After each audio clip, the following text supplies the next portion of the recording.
one way or another on today's question, Marshall, are probably like you, conflicted, confused, and that does not make them ignorant. So I will not allow you to say that about yourself. Scott, followed by Jim.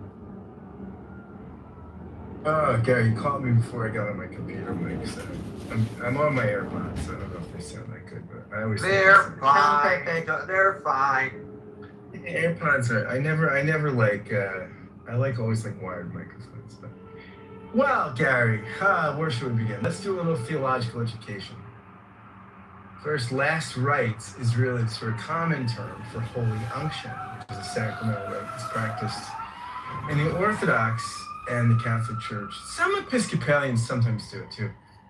But it's also known as the anointing of the sick. It's where you use blessed oil to pray for the physical and mental and spiritual healing and forgiveness of sins and strength of a penitent, of a, right. So if you can't deploy it, if you cannot apply the oil, does it lack the substance? Well, usually there would be accommodations for this. Like, there's this idea in Catholic medieval theology. Well, what if someone wants to get baptized and there's no water? Can you use sand? Sure. Or what about if there's nothing to baptize? Well, there's the baptism of desire. So this is based, of course, on the intent. Right. Intent. James 5:14 through 16 said anointing of the sick, which is very important. I've done it for people before, and it's a wonderful thing to do.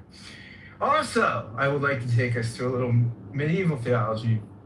Martin Luther's Simo Justus et Peccator, at the same time, sinner and saint. This was, of course, in contradiction to the Catholic view that you're always kind of a sinner or a saint, right? That you went in and out of these the status depending on whether you were good or naughty, and the sacramental system kind of cleansed you, but then you could lose that cleansing. And for people like Luther, who had a pretty sensitive soul, he was always worried that he was losing his salvation, or God was angry with him, and he came up with an alternative that said God's determination about us is not based on the inside of us and how we feel, but on his verdict outside of us, because we are all mixed bags at the same time, sinner and saint. Simon Justus et Peccator.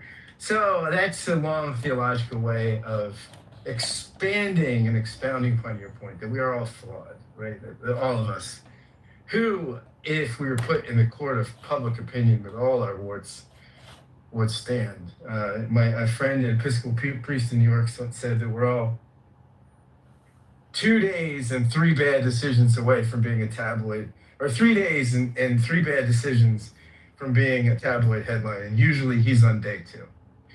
So we're all a mess, I think, and I think we should give Dr. Fauci some grace for that. It's funny. I listened to one podcast. They said men should keep journals, not diaries. So that was sort of a blow. A woman said that, a blow for the manosphere, I suppose. But I think if any of us had kept honest diaries, which is there such a thing as honest diaries, because even when you're writing our diaries, if you're honest psychologically, you're probably imagining it being read. So even then, we're performative, right? We're such complex human beings psychologically, complex creatures. But yeah, I think that we should give Dr. Fauci some grace, like we should give everybody grace, because we're all complicated. And if any of us had some of our narcissistic tendencies exposed, it could be ugly, especially if the person exposing them had subpoena power and government authority and things like that.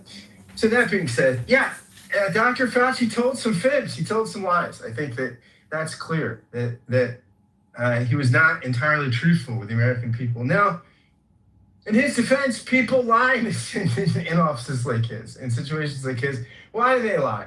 He's not lying for great personal gain. He's not lying to protect himself from embarrassment. He was lying largely to avert panic, right? And because they didn't have all the facts. And so I think, does that excuse it? Maybe, maybe not. Or does it mitigate it? Certainly, possibly. But I mean, I think that I think we ought to have some sympathy for for people who are trying to avert panic in a situation that is fast moving, and we didn't know what the hell was going on. Nobody knew what the hell was going on, right? Including him.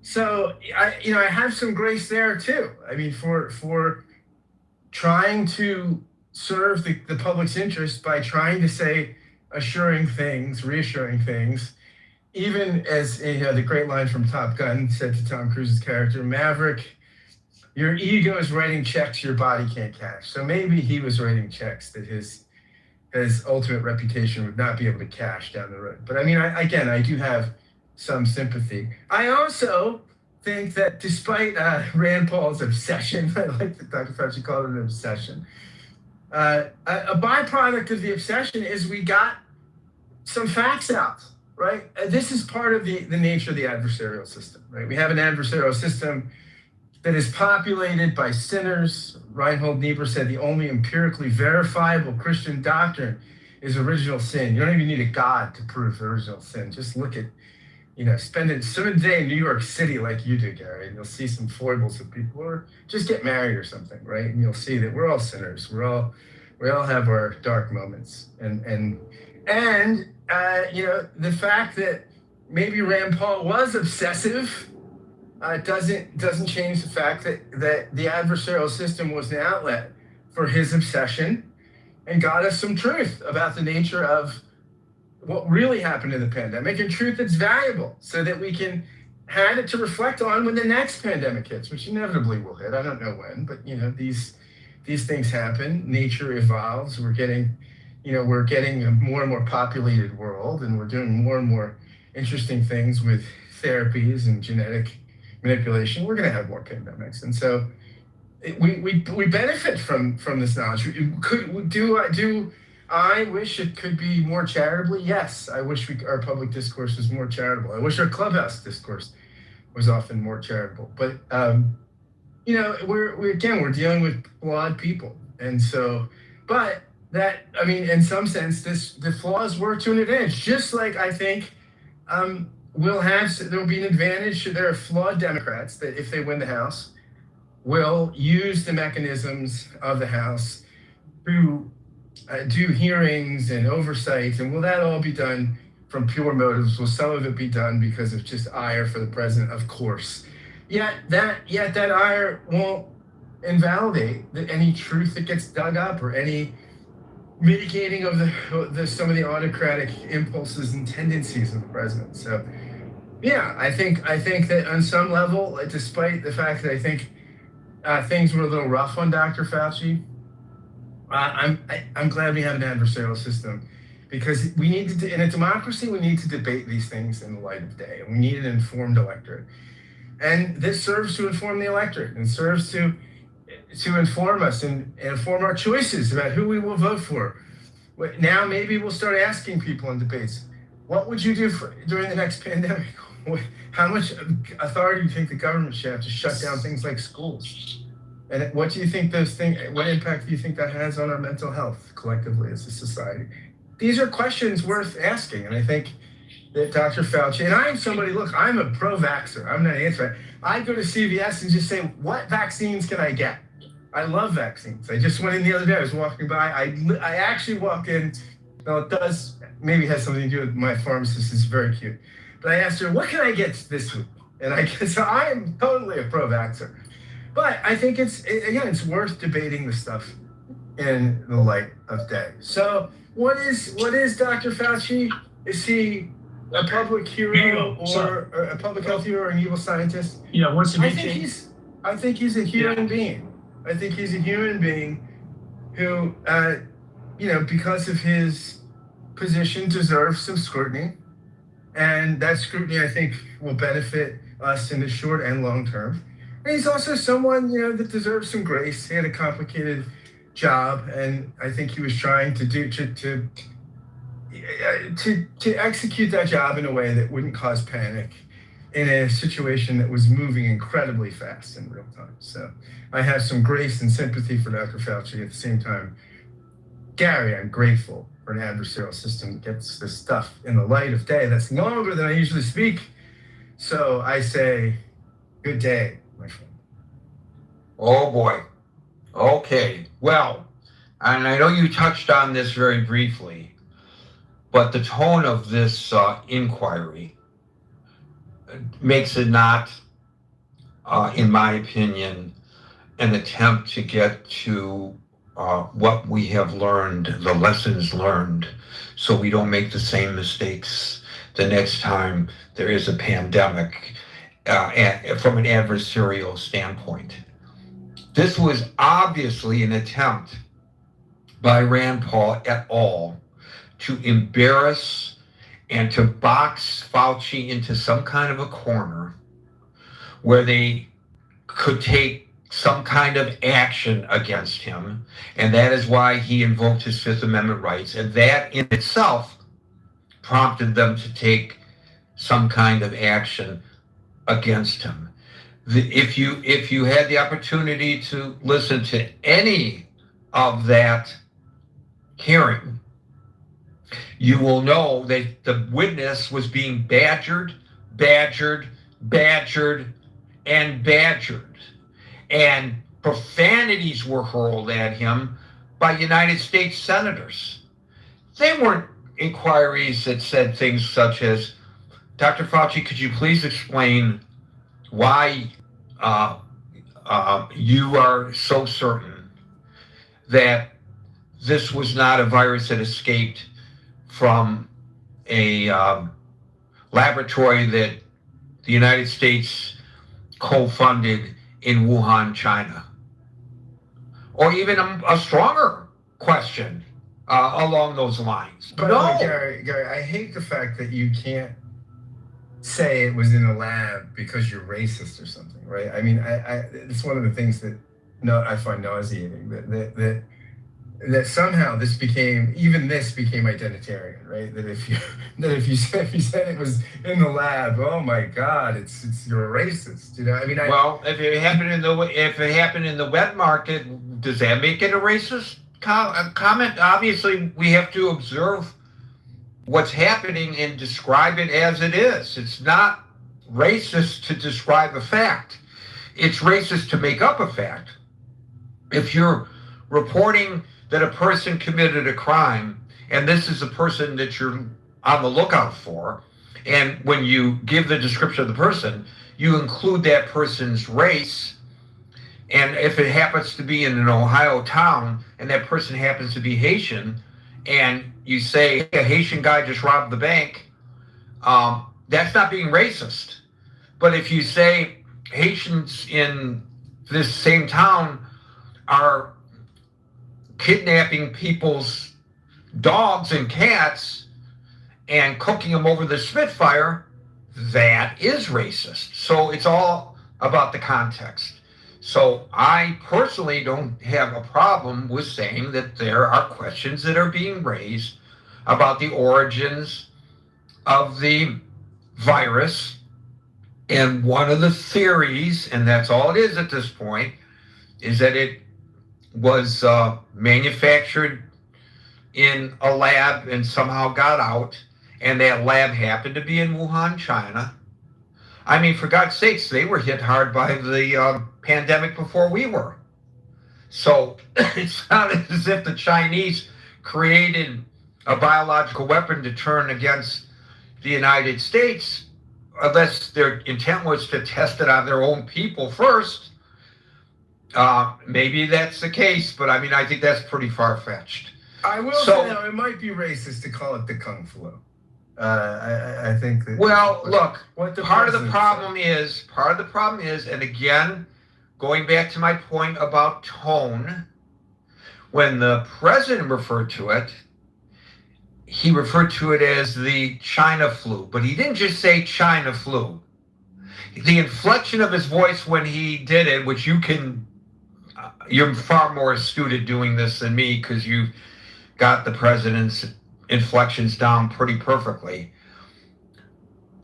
I believe resulted in Asian folks, even people who are not Chinese, getting attacked on the streets of the United States, and particularly Chinese people in areas of high concentration of Chinese, like Manhattan and Queens, Chinatown, where it occurred. Um, yeah, because of the way it was being presented. It wasn't that we have to look into whether this flu, and we believe that it did, began. That's not how the president um, presented it. So he put people at risk through his dog whistling once again when it came to how he approached it. That could be viewed as racist, in my opinion, anyway. Simply stating that it may have originated in this lab and questioning whether it originated in this lab is not racist. It's all context and the manner in which you do so.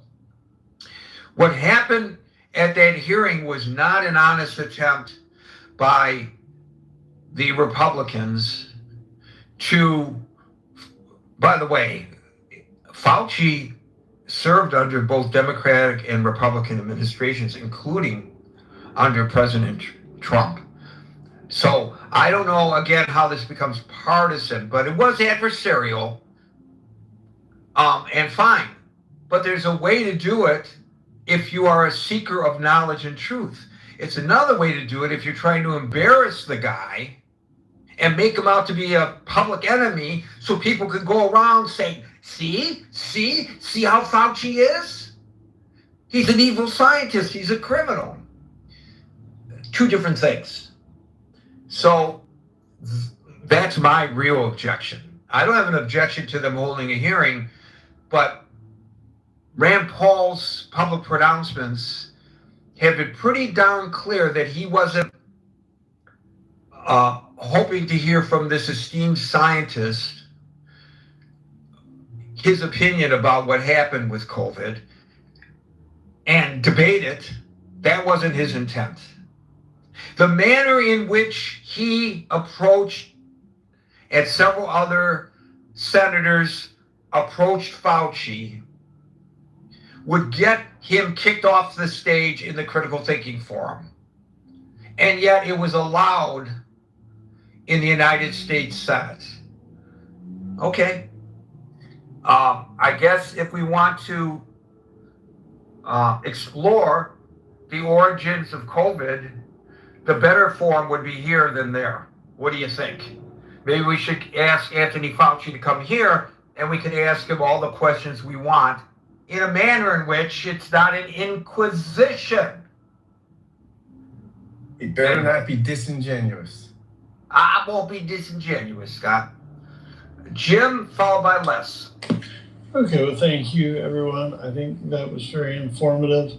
I want to share, first off, that in my capacity as a lay minister for my church, that's not ordained, but in my church, we do several things like anointing with oil and prayer. And I've done it at Veterans Hospital. I've done it at conferences. I've done it at many different venues, with my training and experience by my denomination. So, and you have to take special precautions. And of course, me being blind, we worked out different protocols and things for me to be able to do it. But I did it successfully for 7 years, voluntarily. So, my question about Fauci, okay, in my professional, okay, outside of church, my secular job doing rehab and mental health, okay, the code of ethics for my fields, I'm responsible and accountable for some things for 5 years. They can come back, subpoena me, bring me in, do whatever, and say, okay, what did you do here and why did you do it? Some other things, it's 10 years. But at some point, and I've been out of the field now since 2015 formally. Now I do volunteer things, volunteer projects and things like that because of my education and experience I'm allowed to do, but they're very tightly structurally governed because of my experience and education. But what I'm saying is as we know a lot with this administration and parts of this Congress, is they look backwards and it's revenge. This was wrong, and they waste a lot of time on what happened. What I want to know is this man has been retired. He's 85 years old. Now, I will say, I'll be honest and transparent, I am a Fauci fan. I also am a pro-vaxxer. And so, I've gotten everything that I could get that you get in the United States vaccinated for, especially being blind, because there were a lot of things, especially when I went to school. I went to school where there was the medical school was in the same building, other types of research was being done, and I wanted to make sure that as a person who's blind, if I accidentally touched something, I mean, I didn't go into labs where there were open corpses, but we shared the same break rooms and the same bathrooms and stuff. And so I wanted to make sure that I was as protected as I could be. So my question, in general, and I don't know if anyone will know the answer, is at what point can this man take solace and be left alone to retire in peace?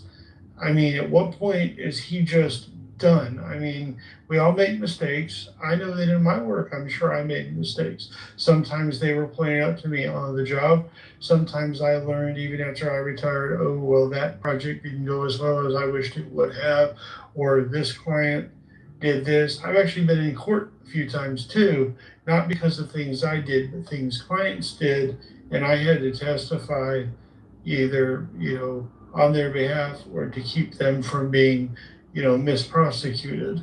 So, I mean, I just want to know, he's 85, if I understand correctly. I did a lot of reading about him. Plus I read his book, which I know is his book. But at what point is he no longer responsible for his actions for the job he did? And I just think, and I'm going to land the plane, that, where we are, any one of us, for whatever we do, say, or whatever, could kind of like what somebody was saying earlier, a few days from a tabloid. We had another way of putting it in my job. They said, anything you do or say, you could be on the evening news or tomorrow's front page. So be aware of what you write, do, and say.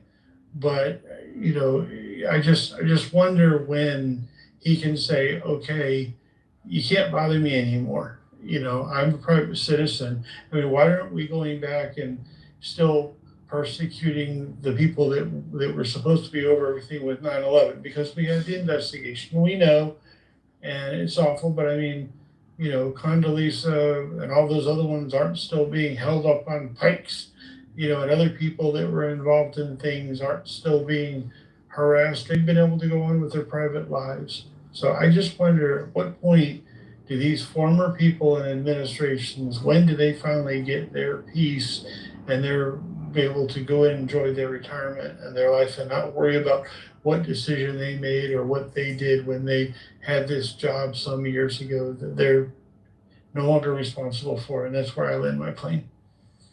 I think the answer to your question is when it becomes no longer politically expedient to do so. Thank you. And you're correct, 85. He is 85. Mm-hmm. Let's follow my Kito. So I'm not going to repeat all the things that Gary said. He saved millions of lives. And if you had to put him in in terms of percentage of people that have saved lives, he would be in the top 1%. Between HIV used to be an inevitably fatal disease. Now it's turned into a chronic disease. And we also have all the vaccination that was done in the poor countries that have saved millions of people. And this is ongoing.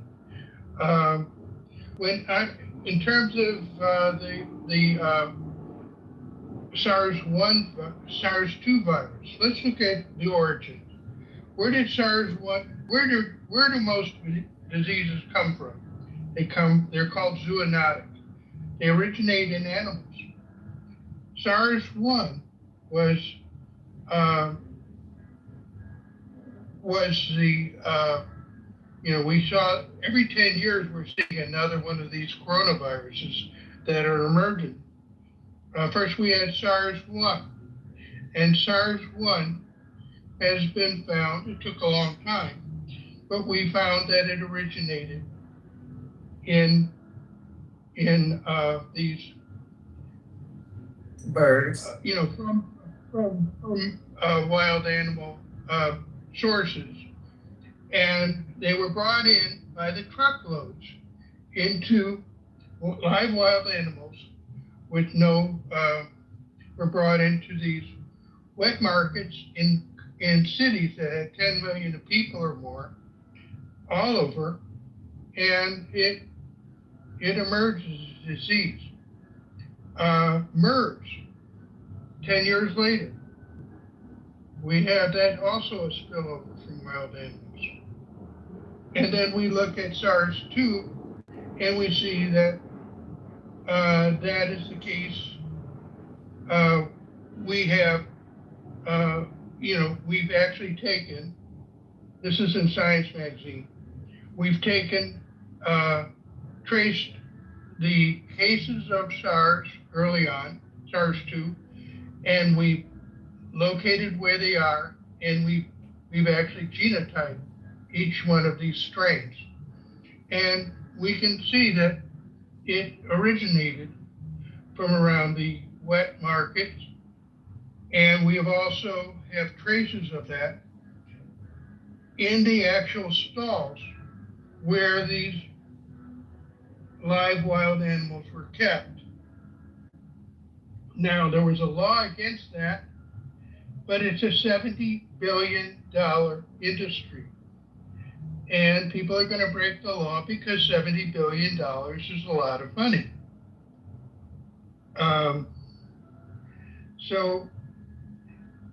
And we also see we have two lineages, lineage A and lineage B, which meant there were two independent introductions into the wild animal markets.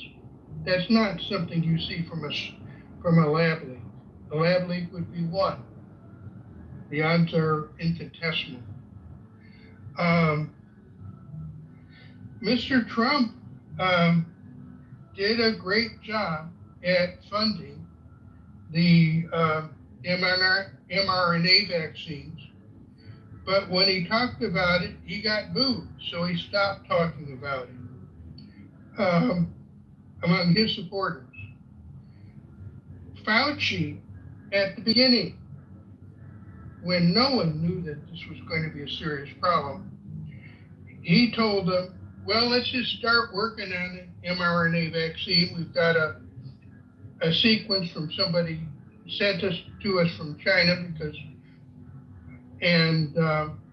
so he got the vaccine effort started immediately before anyone knew that it was going to be a serious problem. In particular, they wanted to do some sort of thing to see how well mRNA, to get to work with mRNA technology that had been worked on for other outbreaks and before that had kind of fizzled out. And what else? Did he do things perfectly? No, there was a lot of unknowns. Basically, what the mRNA vaccine did was it took the virus and it made it from wild to mild. It kept you out of the hospital. It kept you out of the morgue. It did not stop you from getting sick. But you didn't get so sick that you ended up in one of those two terrible places.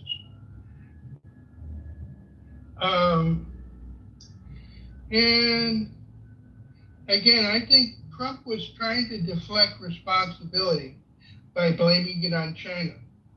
Now, were the wild animal markets responsible? In some sense, could you blame that on China? Yeah, I guess you could. But I think Mr. Trump is doing what he always does, which is if he's got a problem, don't blame me, blame somebody else. Um, and what else? In terms of mistakes that Mr. Fauci made, as people have said, SARS-2 was a novel virus. We knew that SARS-1 had a high percentage of mortality, and if we had something with SARS-1 mortality, but worked more like the common cold and spreading, we would have, basically civilization could be destroyed because the hospital system wouldn't be able to keep up, etc.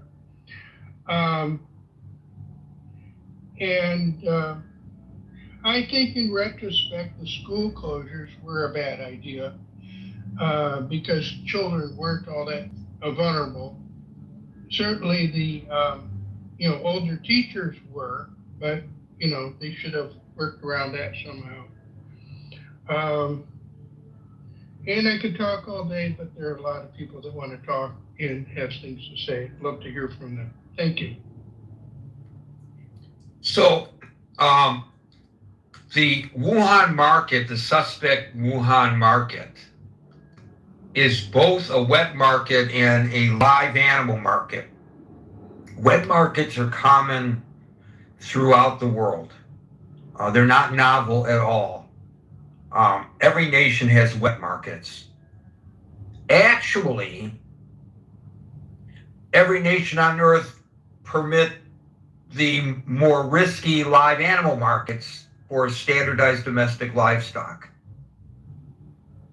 I'm reading this from the World Health Organization, which of course some people, based on the president's condemnation of the WHO, would say is not a credible source.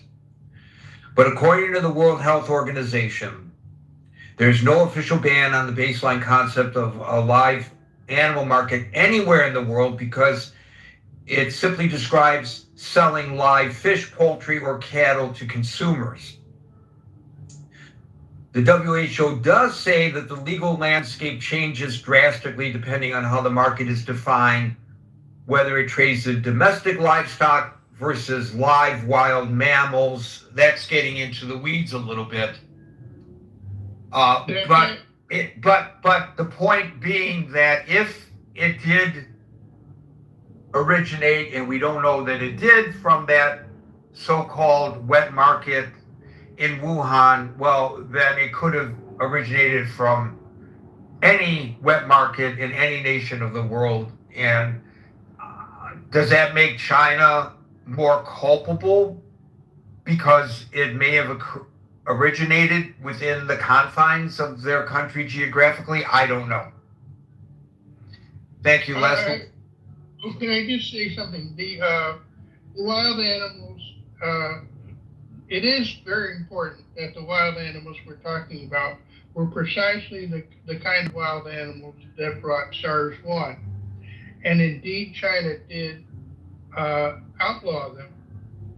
But in the 2010s, late 2010s, they were still kept there.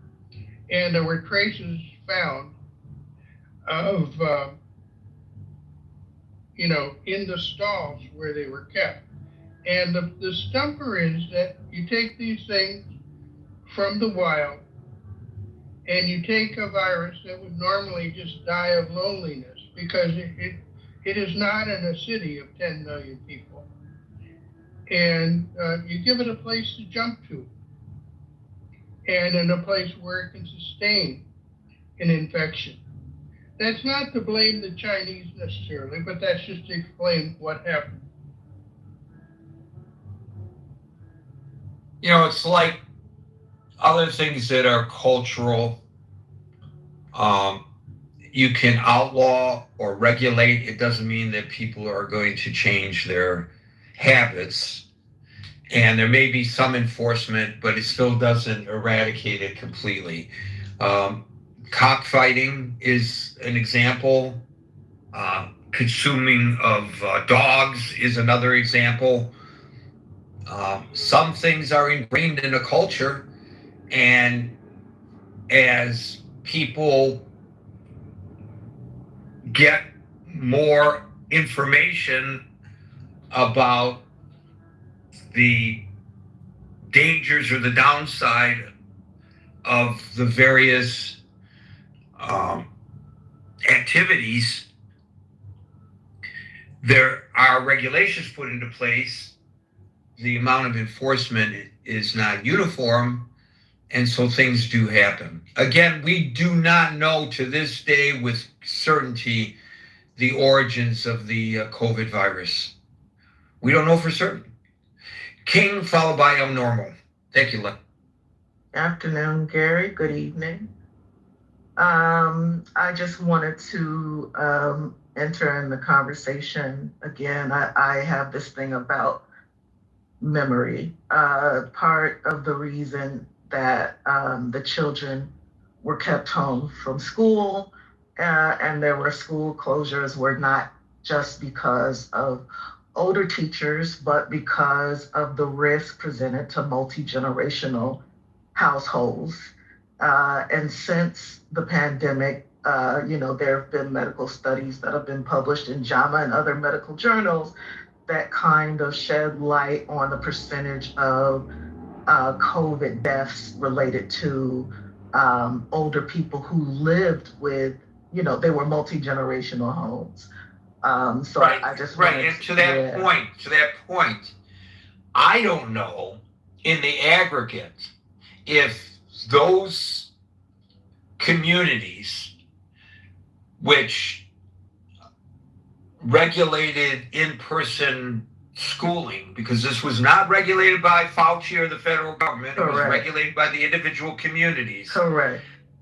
There were positives and there were negatives. One of the positives is what you just suggested. It mitigated the spread of the virus to elderly people living within the households of the children. But it also retarded the academic prowess of a generation of children. That's also been documented. I don't know in the aggregate whether one would say that those decisions made on the local level were positive or negative, because there are both positive and negative aspects of it. And that's well worth debating. And it's probably worth greater analysis than that I'm aware of, at least thus far. But that wasn't mandated by Anthony Fauci.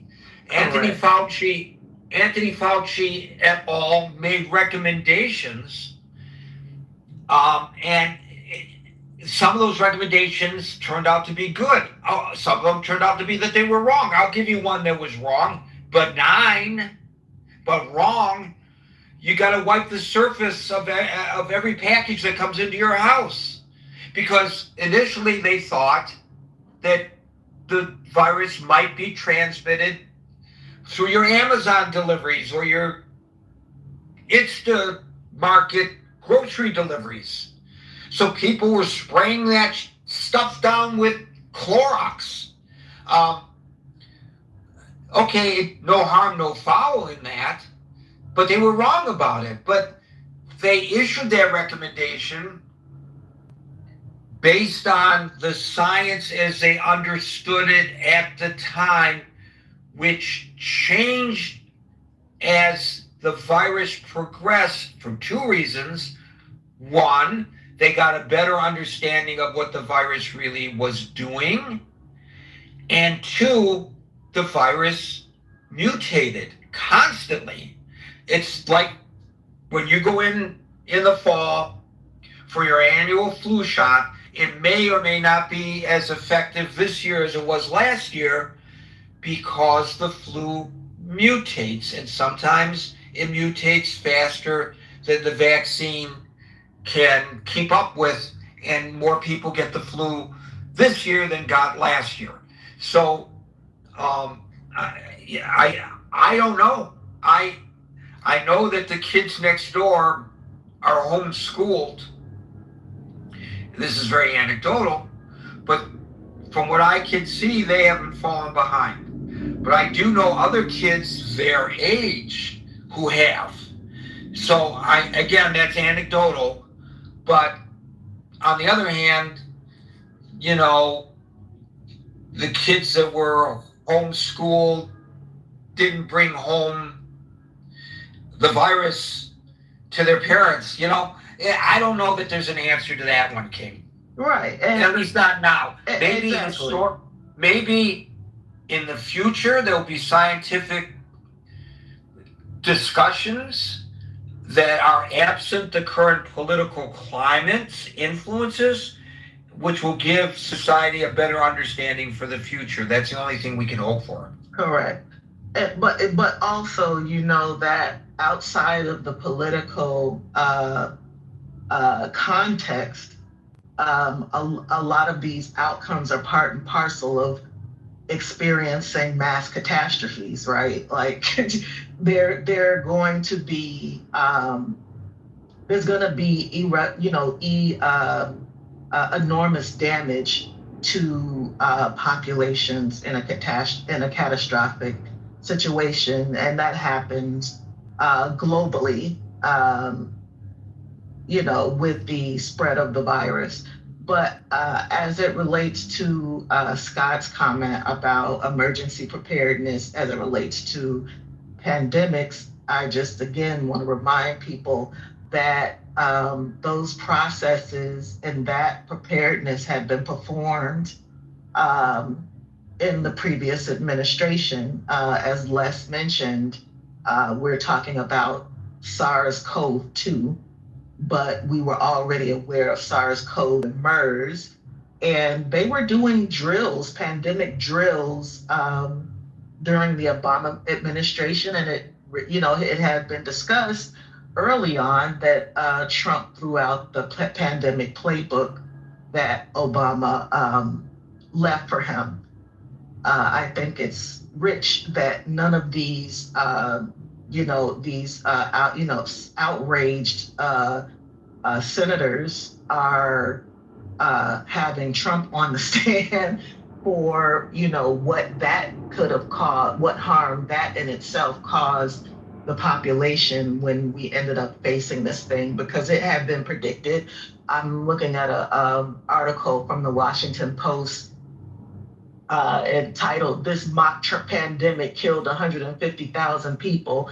Next time. Now this was in 2018, right? It is not 2019. Like this is the result of all of those drills that were covered, very extensively in the media. I saw hospitals in major cities doing these drills, and it was talked about. But I'm not a fan necessarily. I don't see these people necessarily as evil or a hero. I can, there's overlap in professional settings where you're bound to these processes as it relates to emergency response, disaster recovery, and post-mortem, right? So in the engineering world, say, Amazon has an outage, there's a different level of response depending on the scale of the outage. And I would imagine that the same thing applies in the area of public health. And the thing about emergency response is that you're busy responding. You're not doing your post-mortem or your root cause analysis during the response. That comes after the disaster recovery, right? Like we've gotten past the emergency itself. Now we're, now we're recovering, right? Vaccines have been disseminated, and there are less people dying, and people aren't, fine. People are getting sick, but they're not ending up in the morgue, right? It's only after all of that subsides that you do your post-mortem. So I think that it's, again, I understand the reason why Fauci is taking the fifth, because The only explanation that one can give in this situation is a professional response about processes, right? That may involve like expertise specific language to describe the response and how things commence. But you're talking about a trial that whose only purpose is to give validation to people who don't respect expertise or scientific explanations. There really is nothing scientific that's even being discussed. There are a lot of charges, like a lot of accusations being levied against this man, but none of this is truly useful from a scientific method, a scientific perspective, or like is going to help anyone prepare for the next pandemic. And given the fact that the nature of viruses is that they mutate, there will be another one, right? And nothing that we're doing, all the money that's being spent on these hearings, none of this is going to help us prepare for the next one. So I'll land with that because I know I can be long-winded, but this is nonsense. It's very expensive nonsense, and it doesn't prepare us for the next occurrence. Unfortunately, it's kangaroo court. So to your point about learning from the chaos, out of the chaos comes understanding, it makes me think about blood transfusions. There is a common misconception that they emerged from war. That's not true. They were around before wars, the two world wars, but the war transformed them from what was, to that point, rare, dangerous medical curiosity into a safe mass scale practice because it forced the doctors to perfect and standardize the technology to save thousands of bleeding soldiers in the field. And so from the horrors of World War comes the common usage of blood transfusions that we see on a daily basis today that saves countless lives. So from the horrors of the COVID pandemic, hopefully we have learned some things that save some lives in the future. But I think we have to get over the political arguments. We got to get over that hump and on to a serious discussion. And that's what I'm looking forward to as well, King. Thank you. Very well said. El Normo, followed by Alan. Hi there. Look, we turn to Fauci for his scientific knowledge and expertise, and he made a lot of mistakes. Remember 2 weeks to flatten the curve, or 2 weeks to stop the spread? The criticism comes because the diary reveals, and it wasn't just true of him, it was true of the people who took his advice. He seemed to be drunk on power, frankly. And that intoxication seems to have warped his decisions and contributed to his mistakes. They did not want to, they meaning the people who made decisions like closing the parks and closing the beaches and arresting people who were outside with their family, socially distancing, watching a kid's game, a football game or something, arresting them. There were a lot of excesses. Why is that a problem? It's a problem because it undermines and degrades our trust in our institutions. And we began to feel that these decisions were being made with a political agenda, not for the general good.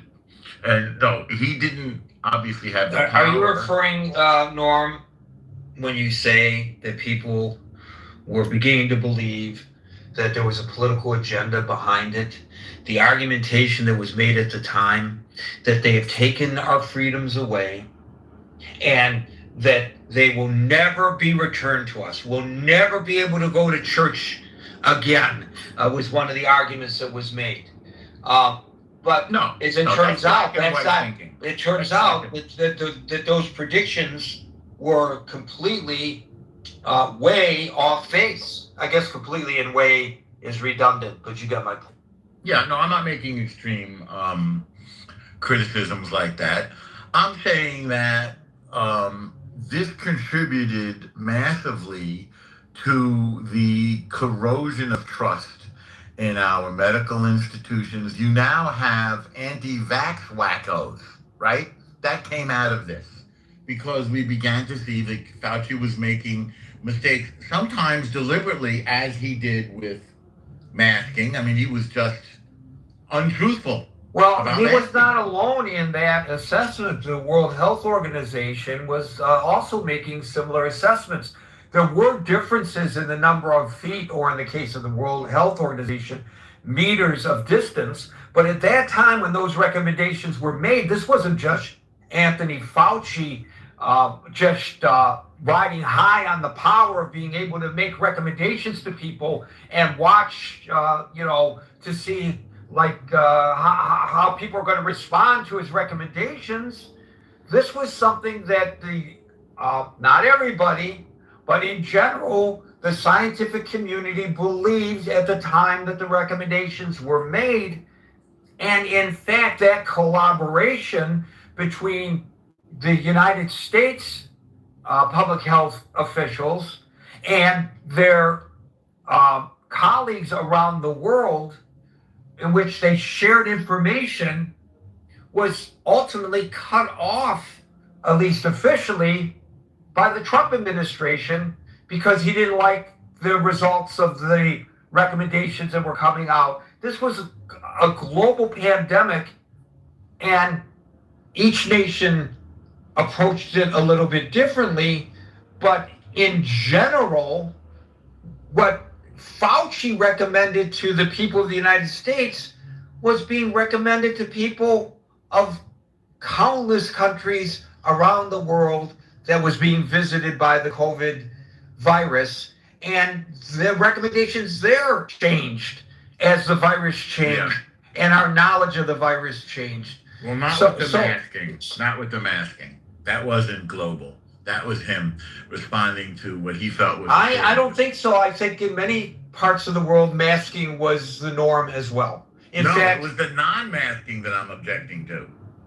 His reversal. At first, he was not candid and recommended against masking. Then he pivoted and said, maybe his understanding of the necessity of masking changed as it went along. Why else would he do that? I'll tell you why. I know why he did it. You think he was thinking, well, you know what? Let's say they don't have to mask and see how many people get sick from it.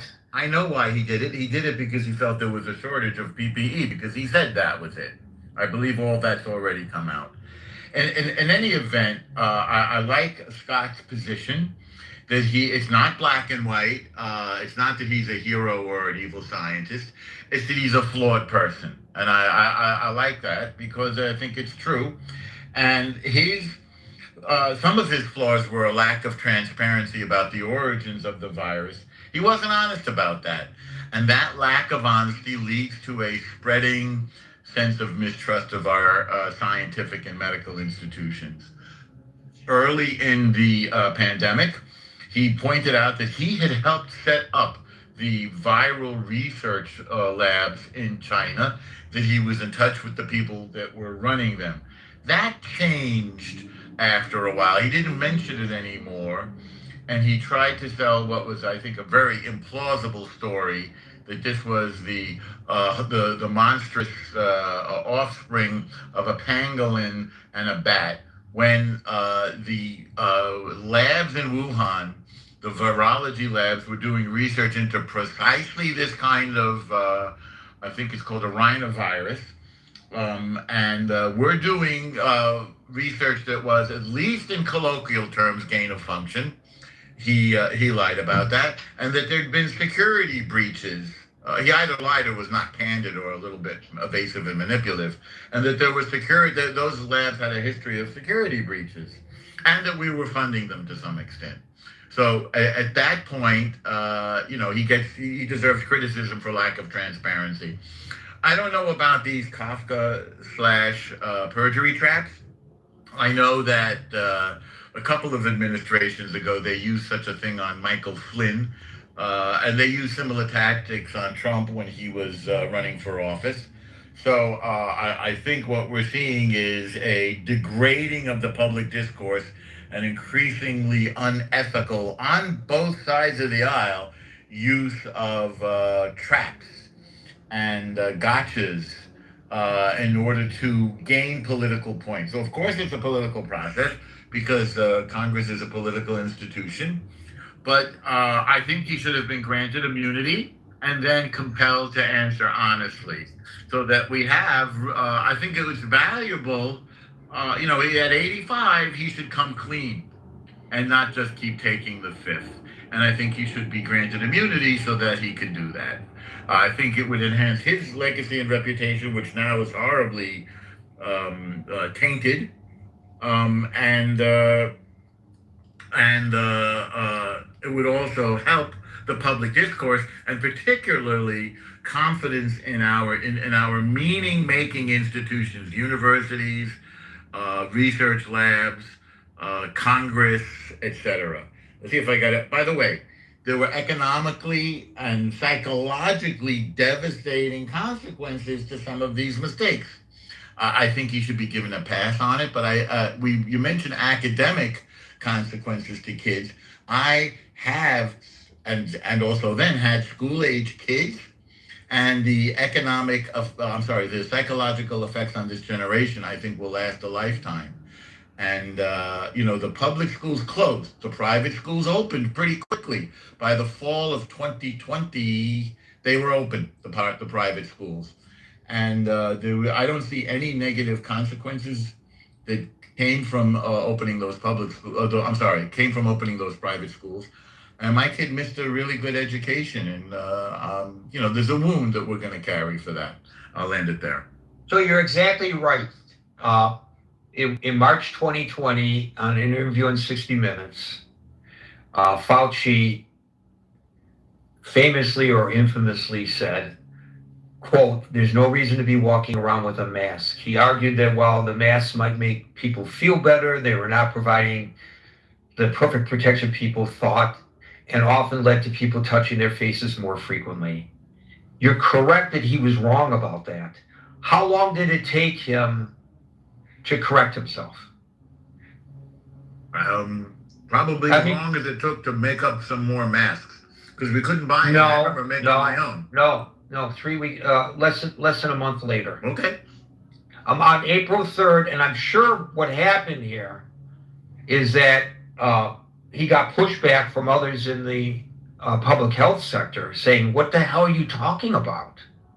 And so on April 3rd, so this was March 8th, on April 3rd, so basically 3 weeks later, Fauci said that Fauci and the CDC reversed course, recommending that all Americans wear cloth face coverings in public, and then later, of course, recommended the high quality N95 or KN95 as more contagious variants emerged.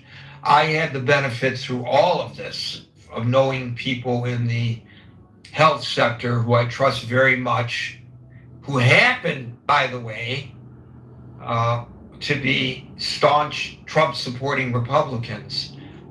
And they, throughout the pandemic, urged people to wear not just masks, but N95 or KN95 respirators, because the other cloth masks that people wearing, like, banditos robbing the stagecoach, did nothing. So in that regard, he was right. Those made people feel good. He should have been, of course, honest and say, hey, people should be wearing masks. They should be N95 masks. They're not enough to go around. And there weren't.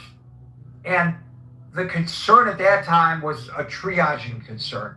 I'm not saying that he was right to mislead the public, but there was a triaging concern because even in hospitals and certainly in nursing homes, they were reusing masks, which of course you're not supposed to do. They lose their functionality if you reuse them.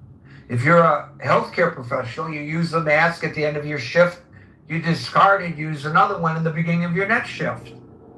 There weren't enough even for the healthcare professionals. So I think what was happening is that he was triaging the situation, but in so doing, he misled the public. You're correct. But that misleading of the public lasted for 3 weeks before he recognized the error of his strategy and he changed ways, and not just him, but the CDC as well. And so I don't know if they want to cut him off his legs off and his knees and call him Shorty because of that today. I guess you could do that. But I think that your approach to it and Scott's approach to it is a far more prudent way of looking at this error in judgment during an interview on 60 Minutes, which misled the public. And of course, in the long run, because he said one thing today and another thing tomorrow, he probably wasn't thinking that by doing so would erode confidence in the public health sector. And I think you're correct about that observation. Thank you, Norm. We'll go to Alan, followed by Daryl. Gary, I'm really pleased with where Norm landed his plane. I was losing my temper earlier. I think Anthony Fauci is a hero, but whether he's a hero or not is not the point. I think he had the perfect right to plead the fifth, and I think that Norm's suggestion that he be given immunity is a good suggestion. And I really want to commend people whenever they suggest something that is practical. I think we need to put this thing in context. I don't think any of this criticism of Fauci is fair. You have to remember that at the time, you had a president, the person with the largest megaphone in the world, suggesting that people take ivermectin. You had a president in the bully pulpit suggesting that people put bleach in their arms. And I think that that was pulpit abuse. Donald Trump is not like a guy in the bar or even somebody in the critical thinking forum where anybody can have an opinion. He has a specific pulpit and a specific role, and I think he abused it. And I think Fauci may have, Norm may be right that Fauci may have been a little bit wrong on some of the things he did, but I think Fauci was well-intentioned. I don't think Donald Trump is well-intentioned. And I don't think there's any doubt about that in the minds of people who look at this objectively. Now, I don't think if an endodontist wanted to do cataract surgery, it would be appropriate. Rand Paul is an ophthalmologist.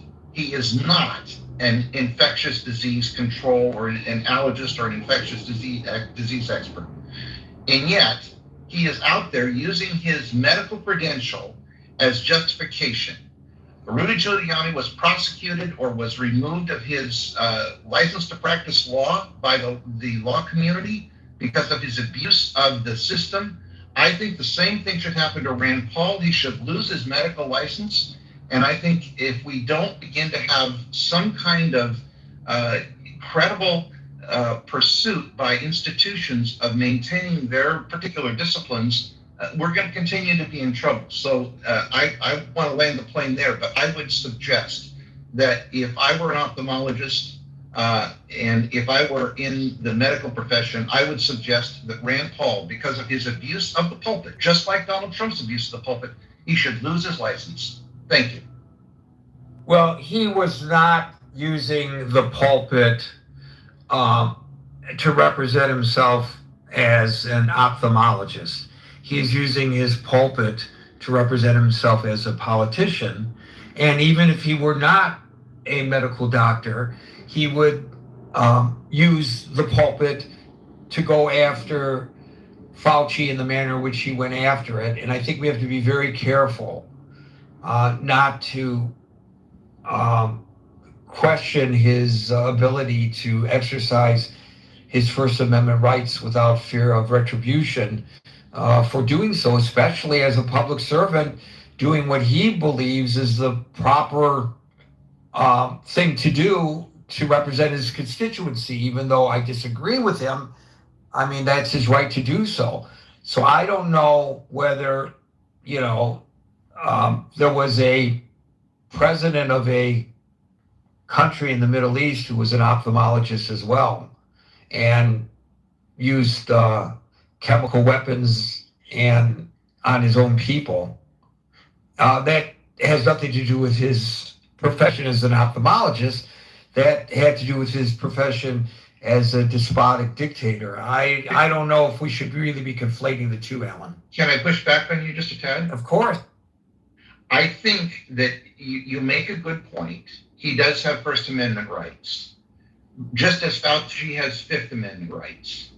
But the problem in our society currently is that people will use their credentials in ways that don't represent their profession.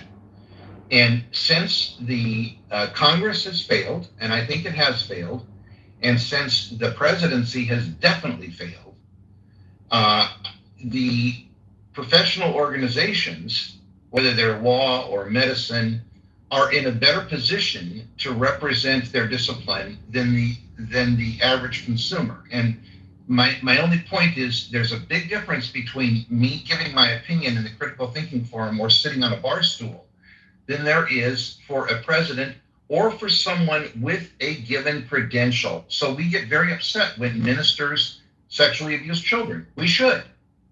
I think this is a similar abuse of Ron Paul's discipline, and you and I can disagree about it, but I wish that at least it would be brought up by his peers, because the Republicans in Congress have completely failed us by not standing up to this president, just as I was trying to say the other day that the Democrats have failed by not standing up to the socialists, the Democratic Socialists. So I think that I'm trying to say that I'm being consistent. To that point, your final point, you and I do not diverge, but in terms of trying to make a comparison between Rand Paul and his profession to his public comments and those attorneys who became disbarred because of their public comments, the difference is Rand Paul was speaking as a United States Senator. Those attorneys, including Rudy Giuliani and several others, were speaking as attorneys. So they were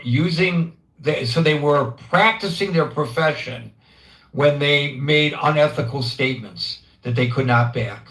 He's not practicing his profession. He may be leaning on the credential for credibility purposes, but that's something that people do politically all the time. There are a lot of people in Congress who we think are experts when it comes to the military because they served in the military, and maybe they are. But that doesn't mean that if they're wrong, that they should be stripped of their commissions, as somebody tried to do to a certain U.S. senator. So that's that's why I feel uncomfortable with suggesting that the AMA or the licensing authority in his state take a look at his license. He's not. He doesn't have a practice open anyway.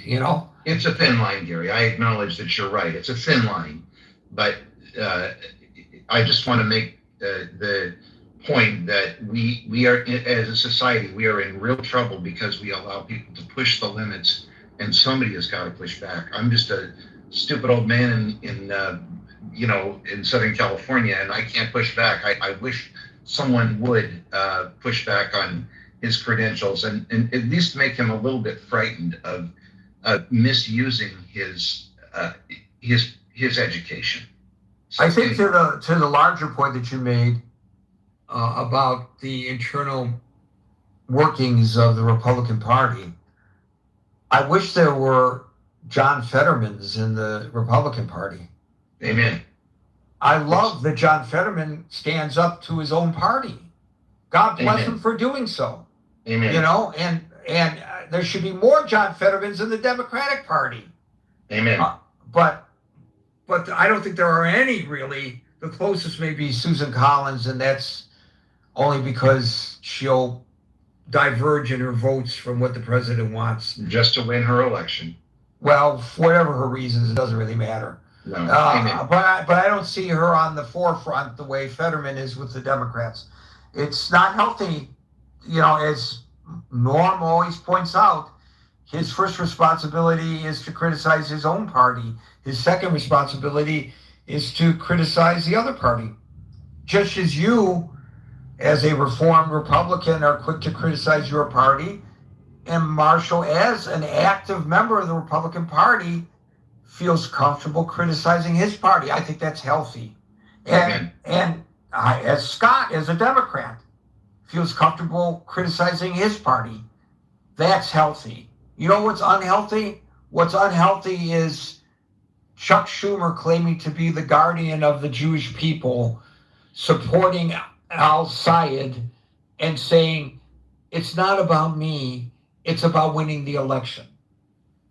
That's something I can't abide. Agreed. Thank you, Alan. We'll go to Daryl, followed by David. Hey, Gary.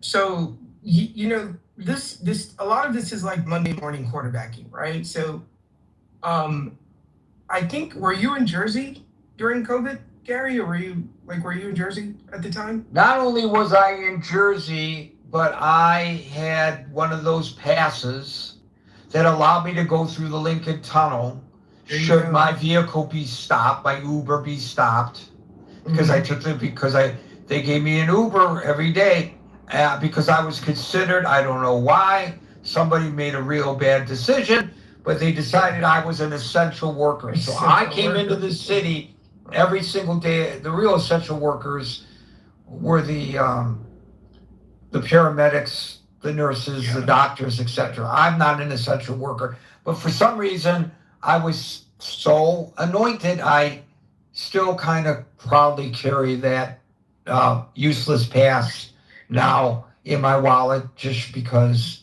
it reminds me of what I went through. So I was living in New Jersey. I was in the city every day, 5 days a week. So what I remember this because I live in a 40-story apartment building, and I remember, to Norm, to something Marshall said, to something Scott said, and to something you emphasized, right? As late as March in 2020, they were still saying, the WHO, not even our own administration, the WHO was saying that COVID was not airborne. And they were telling you to avoid, remember, big droplets, spray down, like you had said, spray things with bleach, blah, blah, blah, blah, blah. And I remember that when they first started saying, hey, this could be a problem. And I think it had something to do with a restaurant. Was it in Spain? Because Spain was one of the countries. I remember saying, okay, like a lot of people here in the city, if you lived in a building like mine, or if you rode the subway, by the time they said that, hey, this is airborne, places that are densely populated, we were done for the most part, right? So this idea that we can now, like, what is it, like 4.5, 5 years later, go back and do this autopsy when every day it seemed like the guidance was changing. It was, and Norm's right. They did say you don't need masks. And behind the scenes, they were really prepping for the worst. And I actually read Woodward's book, and I remember he said that he spoke to the president, and I think he said it was in March. And he said the president said, "No, Bob, this is going to be bad." And so they trot out Fauci, and I don't remember the woman's name, but it was Fauci and the other woman. And Dr. Birx. Dr. Burke, that's it. But if it weren't for the administration, we wouldn't know who Fauci was. It was actually, it was them saying, hey, this is the guy that is setting the policy. This is the guy that you should be listening to. And I personally think that it should have been, maybe this was not in his capacity. Maybe there was a little too much science happening. I think they could have given him a briefing. I think that leadership leads from the top down. And I think that again, Monday morning quarterbacking or 5 year later autopsying, I do find it questionable that Fauci was given a pardon. I also remember that one of the scariest things, I remember this vividly, when they said that this was breaking out in China, and they were pushing people back into their homes and locking the houses from the outside with steel. I remember saying, hey, there's something wrong here. And yet at the same time, we had people saying, oh no, this is not a big deal, or just wear a mask, or just spray peroxide on your counters. And yet, if here on the East Coast, this is a very unique situation here. We are massively densely populated. In fact, if you look at some of the spikes that had happened, the only country that had a larger spike in a short period was actually Tokyo, because people literally live on top of each other. I don't actually know anyone who was not impacted by the outbreak. I had friends lose their grandparents. I had friends lose their parents. I remember the morgue truck over at LaGuardia Hospital where they had the bodies in the back. Yes, but I do. When you're saying a morgue truck, let's describe it to people who don't know. Okay. You're talking about refrigerated semi-trucks because they ran out of room at the morgue. Yes, and candidly, my cousin Michael was in one of those trucks over at LaGuardia.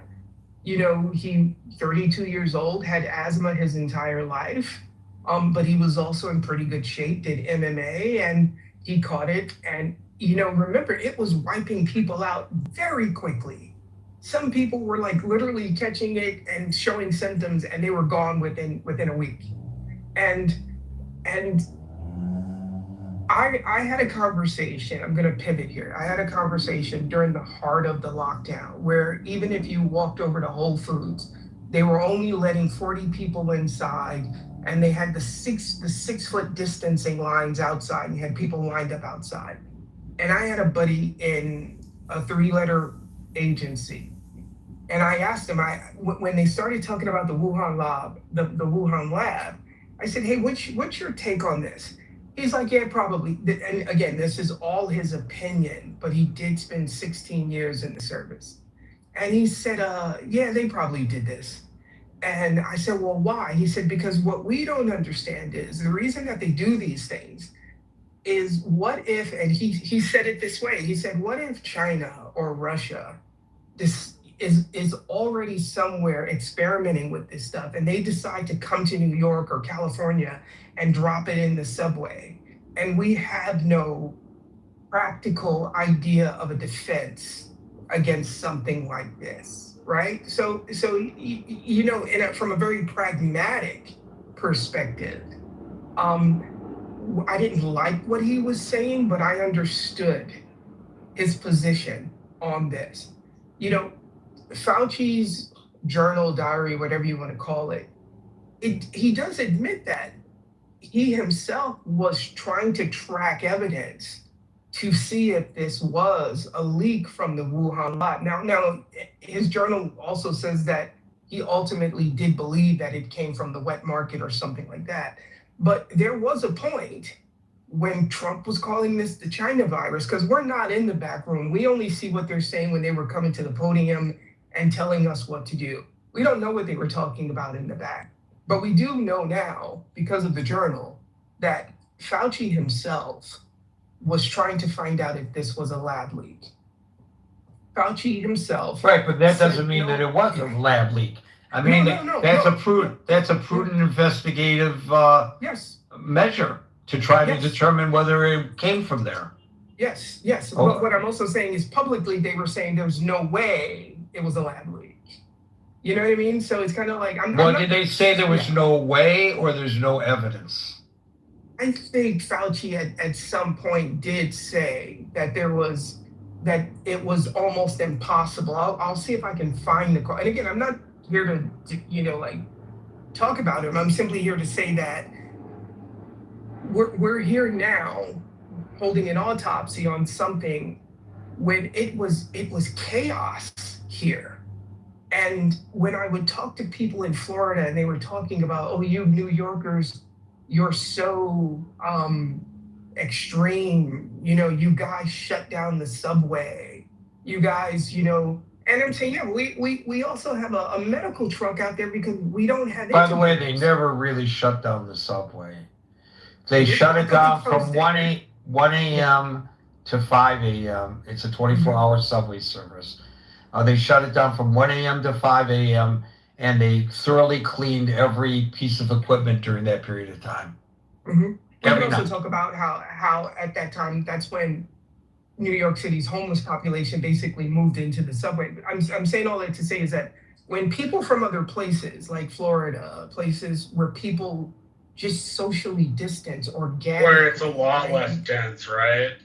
Yeah, like it's easy to say that you're overreacting or you're this or you're that because you're not actually seeing people like literally dropping dead here, like they were here. And maybe they weren't So I dead. will tell you that during that period that we discussed in the beginning, when I'm coming into the city, and by the way, there were Uber drivers that came to my house, and then when they saw that we were going to the city, they drove away. Mm-hmm. They would not drive to the city. They were afraid to go to the city. Mm-hmm. But at any rate, during that period, and I'm not saying anything you don't already know, you live in the city, it was eerie because you could walk through Times Square and be the only person for blocks. Times Square. Yes. But there was one thing. There were no horns. There were no music blaring. There were no people screaming at one another. There were not, none of that, which you hear all the time. If you come to New York City, be prepared to be overwhelmed if it's your first trip by the sounds. There were no subways running. I mean, not after 1 a.m. There was nothing going on. There were no people saying, comedy club, what's your picture taken? You want to pet my snake? It's wild. None of that. But there's one thing you did hear constantly. You know what the one thing you heard constantly? No. The sirens of EMS. Yeah. Constantly. Yeah. And people psychologically, people were afraid. People in my building, if the door opened and someone was already in the elevator, no one would get on with anybody else. I don't think that makes it pretty rough if you're in a 40-story apartment. I guess you got a lot of exercise walking up and down the stairs. Daryl was never in better shape than he was during COVID because he had to walk 40 flights of stairs to go to work. Oh my God! And you're picking and choosing your food better because you don't even want. I actually consider the food delivery services essential here in the city as well. Like, I know they're not necessarily saving lives, but they were bringing food. No, today they're taking lives by running them over with their e-bikes.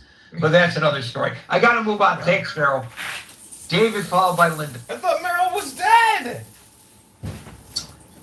Hey, hello, Gary. Yeah, I mean, the Fauci beatdown on the Hill. I mean, obviously, I wish they would apply the same, zealous interrogation as they would on the Epstein perpetrators. But that's for another story. But yeah, I mean, Wow. Wow. That's a good one. No, that's a good one. That's excellent. Why the hell aren't they up there screaming and hollering about the Epstein files? Yeah. They're going to, because Cassidy folded today. They are going to, in all likelihood, confirm Todd Blanche as Attorney General. And there may be reasons for it, there may be reasons against it, but the Epstein victims are adamant that this guy, it sends the wrong message because of the preferential treatment that Ghislaine Maxwell is getting and the cover-up of the volumes and volumes and volumes of files under his watchful eye, that he ought not to be Attorney General. Nobody's screaming and hollering. I don't hear Rand Paul holding his feet to the fire. Exactly. Yeah. That's really a good point that you bring up. But go ahead. I don't mean to allow you to allow me to digress. Yeah. No. But is this another look over here? Ball hiding. Distraction. Political football. Enemy number one. But yeah, I think ultimately though, if we were to really do a deep dive on this, this wholly lies with the Chinese Communist Party with regard to how they suppressed evidence right out of the gate, how they shut down their whistleblowers and their doctors, even though some of these guys disappeared. Their wet markets, instead of allowing the WHO and its investigators to examine the evidence of those markets. They went in there and they cleaned house. They sanitized the markets. They shut everybody down, put everybody out of business, and that's massive evidence that wasn't allowed to see the light of day. And many have argued that as the Chinese people have risen economically, they've had more money. The middle class has risen to enjoy these wild exotic animals that are traded on these markets. I don't know if anybody's ever been to a night market in Asia or anywhere that you see the types of foods that are there and what they like to eat. And it's very plentiful. And then, there's a shame factor as well with regard to China and hiding this information.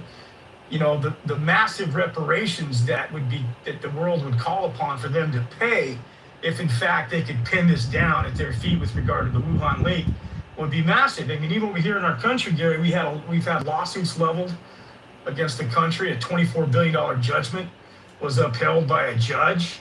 I believe a couple of states like Missouri and Mississippi also sued. And then, of course, we saw what happened to the Australian government when they tried to hold China to account. They went ahead and tariffed the hell out of all their products and retaliated. And they took this response absolutely serious. And they used their own form of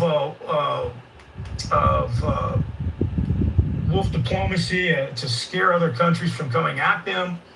And so, Gary, I think ultimately the answers lie somewhere in the destroyed data by the government. They also erased and destroyed 22,000 viruses that were being researched. And so this is all stuff Fauci had no control over. When the WHO investigators went over to Wuhan, they were bullied by the Chinese Communist Party. This is an authoritarian response to a national, international, massive outbreak, and they were forced to kind of like tone down their reports and not able to see all the evidence. So, Fauci just probably did what he had to do in the moment that he had to do them. And, look, at the end of the day, he's not God. He's not, he's just a scientist, obviously looking at the data like everybody else. And, these Republican senators, Rand Paul included, with their libertarian ideals, just saw a guy go rogue on the whole nation and shut down schools. And now he's the boogeyman. He's the face of all the bad things that we suffered through. And I don't know that you can pin that down on one guy, given the massive scale and severity of what it was we were facing. But yeah, I think at the end of the day, the answers lie somewhere in China, and the Chinese Communist Party is not going to let that out or let that reach the light of day, in my opinion. But that's what we're dealing with when you're dealing with these authoritarian, autocratic nations that don't have to play by our rules, don't necessarily have to follow our science, our courts, when it comes to them having to be accountable for what they've done. We have the same issue over here, Gary, with regard to the size and scope of our corporations. One of the things I did not like about the rollout of the vaccines was granting these pharmaceutical companies immunity from lawsuits. If they're so confident in what it is they want me to prick myself with, well, then they should allow me to sue if I'm named by the actual vaccine. I had friends who wouldn't take it for that very reason. I had friends who said, "Hey, man, if I get hurt and I can't sue, then I'm not going to do it. I'd rather roll the dice." So I think we learned a lot, Gary, from what. See, that's funny. If I get hurt and I can't sue, I'm not going to take it. But if I don't take it and I get the virus and I die, I still can't sue. I can't sue. Right. No, I know. I get it. I mean, it's not a logical approach. I know. To it, David. It's not logical for me, but these are the people that voted for Trump. So, and they view Fauci as enemy number one. Gary, I can't debate. You can't debate these people sometimes. I had a guy saying, "I'm all loaded up on ivermectin, and I'm going to take that drug if I get sick, and I know I'm going to be healed." So, look, this is the problem when facts, what we don't celebrate enough, Gary, and I appreciate Les bringing up the lives that can be pinned at Fauci's feet with regard to the HIV and others. But there's guys before him, Linus Pauling and the polio vaccine guy was Salk, Jonas Salk. Yeah, these are guys, Gary, that had to run test after test until they finally got it right. And we all got vaccinated and growing up in middle schools and stuff, and nobody ever came down with measles, mumps, rubella, or polio. And now all of a sudden, this vaccine is the cause of all things autism and all these things impacting a lot of these children today. And so I think the narrative and the talking points are really outside the sphere of honest science now. I think we're in a whole nother basket case. I think you're right. The politics have overtaken the science. Thank you, David. We're going to move on because of the time. Thank you. Appreciate that. Linda, followed by Ben. Hi, everyone. Hi, Gary. I was waiting for you to call me. I have long COVID, so I feel very passionately about this. I can't help it because of my experience. I got COVID in 2020, and it was before the vaccine was available to my demographic. So I got really, really sick. And I'm still dealing with lingering symptoms. Fatigue is the worst one, just as pervasive exhaustion. And I have an issue called POTS with my heart, where my heart rate beats very fast. My blood pressure drops at random times. So I know exactly what that is, Linda. One of my best friends growing up has it. Yeah. I'm so sorry you got it. Thank you. So I've been dealing with long COVID for over 5 years now. And it was not due to the vaccine, it was due to the virus.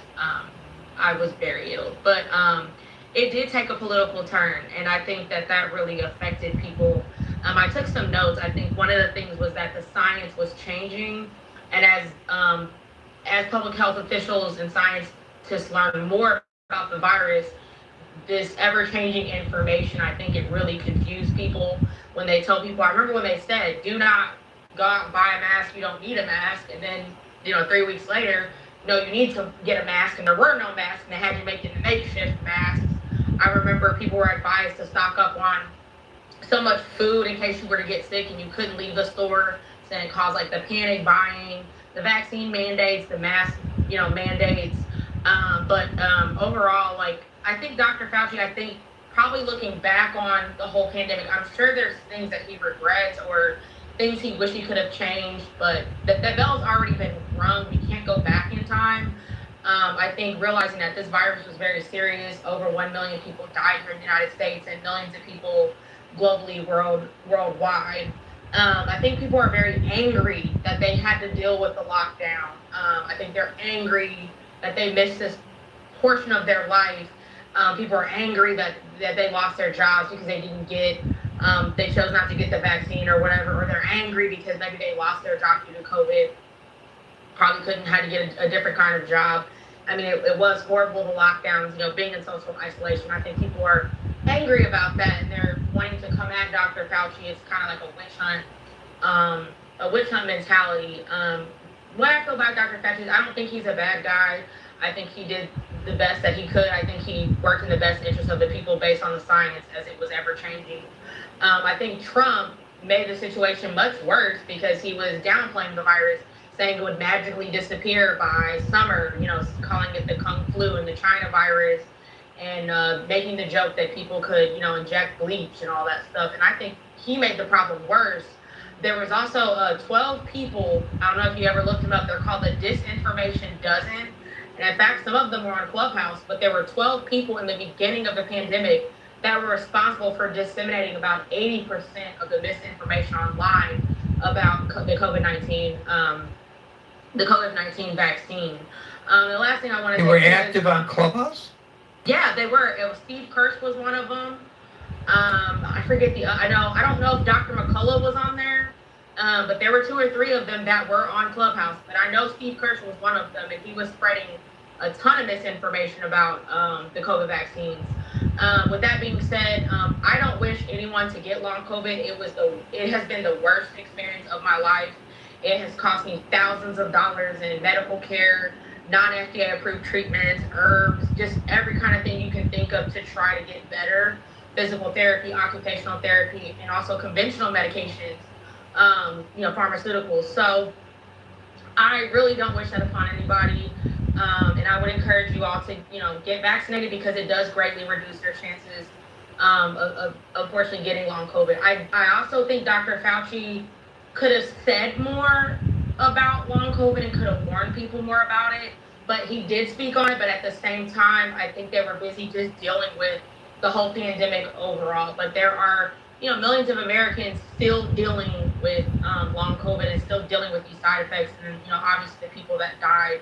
So I take this very hard. I take this very seriously. I'm very passionate about it, and I just think to sit there and try to take him on this hearing, I think it's a waste of time. And I feel like him saying pleading to the fifth or whatever to not incriminate himself, I think that's a smart thing to do. Also, I feel like maybe he feels, I don't know, I can't speak for him, I'm thinking maybe he's mine, maybe he feels like, why do I need to explain myself to these people? We were living in a global pandemic, and I don't know if anyone could have done a better job of managing a global pandemic, because the last one we had that was global that created so much chaos was, I mean, there was like SARS, but that wasn't as many people.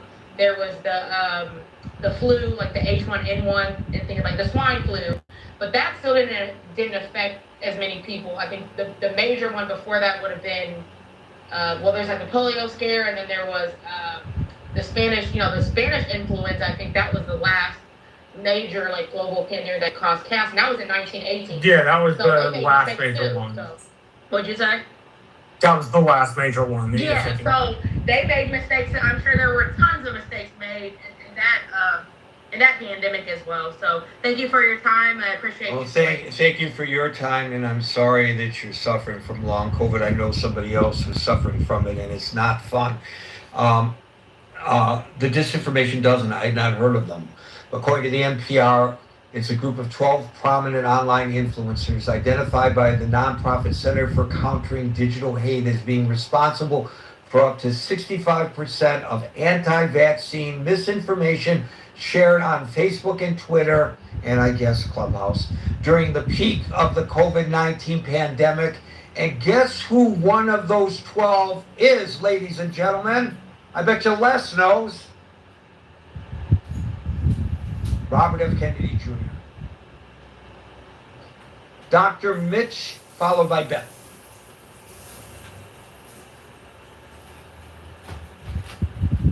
Dr. Mitch, Dr. Mitch, Dr. Mitch. Short on time. Ben, followed by Les. Okay, so Gary, I guess were you not on Clubhouse in 2020 or 21? I'm sorry, I don't remember when you started getting on Clubhouse.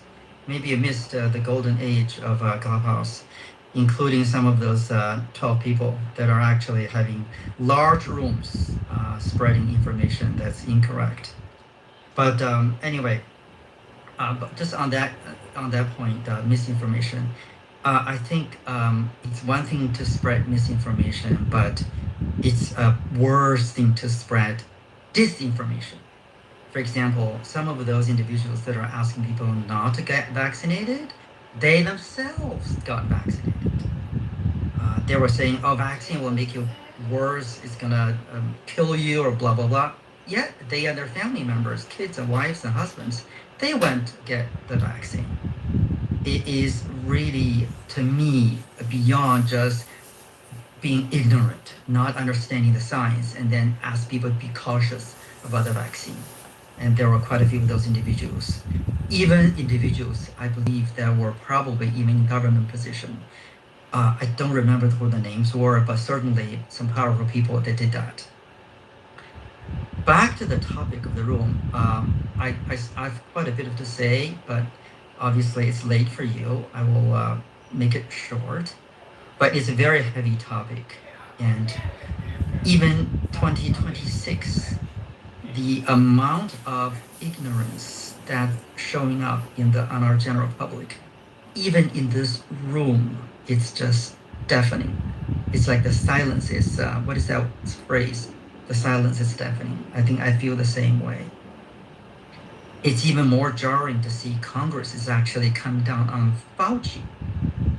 Whether Fauci did anything bad, intentionally or unintentionally, I think historians will probably discuss that. But the lessons that we needed to discuss, to learn, is completely forgotten by these congressional powerhouse individuals. Name one of them would be if the government's response policies, whether there's anything that we can learn and correct ourselves in the future, not to repeat those mistakes. And when I say government, I think I include both Biden and Trump. There is so much information, so many lessons that we can learn. And now they're spending their time forcing Fauci to testify, having learned that he has the constitutional right to plead the fifth. By the way, as a legal nerd, I'm interested in learning whether the Supreme Court, whether the Justice Department would take up this case, meaning once one is granted a pardon by a president, one be forced to testify, or at least to be penalized